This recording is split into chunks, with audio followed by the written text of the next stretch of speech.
भाई जिंदा है तो फिर उससे ब्याने के लिए एक रवायत है, और फिर वो ऐसा ही है कि वो अपने भाई की जूती जो फौत हो गया है उसका दूसरा भाई पहने, और अगर वो नहीं पहनता तो फिर उसे जूती उतार का ख़ानदान के तौर पर उसे जाना जाता है कि इसने अपने भाई के लिए नस्ल पैदा नहीं की, और ये फिर उस लिहाज से उस बरादरी में उन बुज़ुर्गों में बुरा जाना जाता है।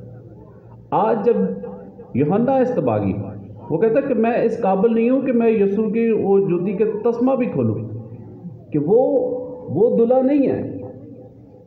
यूहन्ना इस्तबागी वो दुल्हा नहीं है। दुल्हा कौन है? खुदावंद यीशु मसीह है।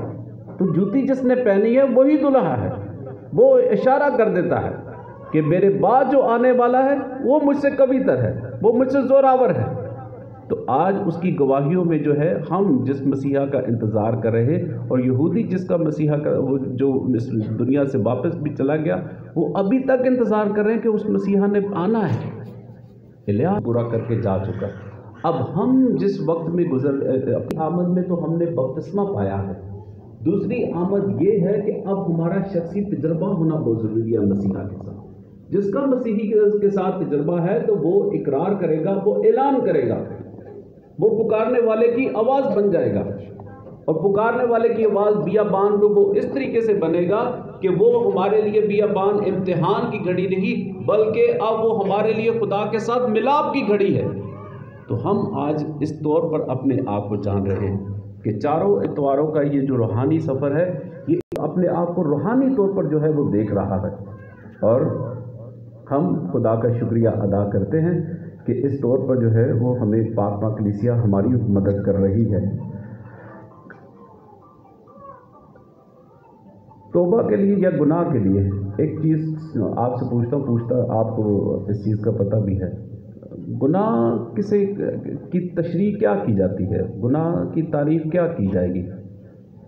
तौबा करने से पहले गुनाह का पता होना ज़रूरी है ना। गुनाह किसको कहा जाता है?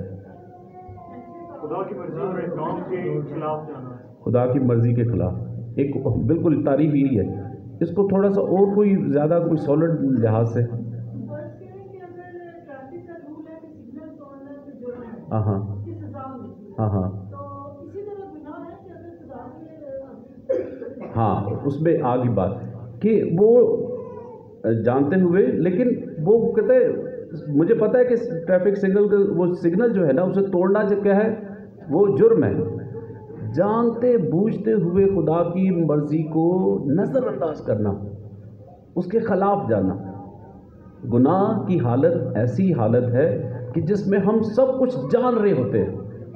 अब ये देखो कि अगर एक कोई भी मसला ऐसा हो जाता है, फ़र्ज़ कर लें तो ना दो अशख़ास के दरमियान लड़ाई हो गई या उलझाव पैदा हो गया किसी बात पे, किसी मसले को लेकर, तो फिर जब वो उलझाव हो गया ना तो चंद लम्हों के बाद कुछ ना सालसी लोग बीच में पड़ गए। उन्होंने कहा चलो चलो सुलह करो। अच्छा, फिर ना बाइबल दी आयता कोट करना शुरू कर दे, मुबारक वो जो सुलह कराते वो मुबारक बनने दे चक्रा जो सुलह फटाफट कराने की कोशिश कर दे। अच्छा, फिर कहने का मकसद यह है कि यहाँ पर ज़रूरी क्या है, सुलह कराना या उन दोनों अशख़ास को वक्त देना कि वो अपनी गलती को जान लें।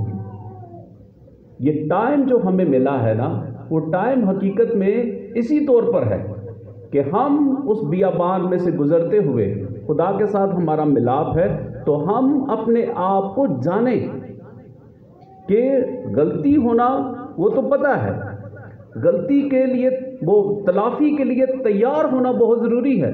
फ़ौरन से पहले जो है ना सुलह करा देना, वो एक दूसरे को वो क्या कहते हैं कि जी चाका दे देना, एक दूसरे को चकावा दे देना, फ़ौरन तो पहले फटाफट सुलह करा दो। तो उसकी तो सुलह के मायने नहीं है उसको पता, तो तुम लोग उसको उस हालत से निकाल रहे हो, वो कल फिर गलती करेगा, वो उससे बड़ी करेगा। जितनी देर तक हमें उस गुनाह की ग्रेविटी का नहीं ना पता, तो हमें तौबा के मायने नहीं आते। आज जिस तौबा की बात कर रहे हैं वो तौबा की मनादी जो कर रहा था, तो उसने यूहन्ना इस्तबागी ने फकी फरीसियों को बड़ा आड़े तिरछे हाथों से लिया। اس نے کہا تمہیں آنے والے غضب سے کس نے بھاگنا جتایا؟ اے افی کی اولاد، اے سانپ کی اولاد. انہیں سیدھا سیدھا وہ انہیں ابیوز کرتا ہے. کہتا ہے اگر تم توبہ کرنا چاہتے ہو تو توبہ کے موافق پھل لاؤ. کہ جس نے توبہ کرنی ہے وہ توبہ کے موافق اپنی زندگی کو ڈالے.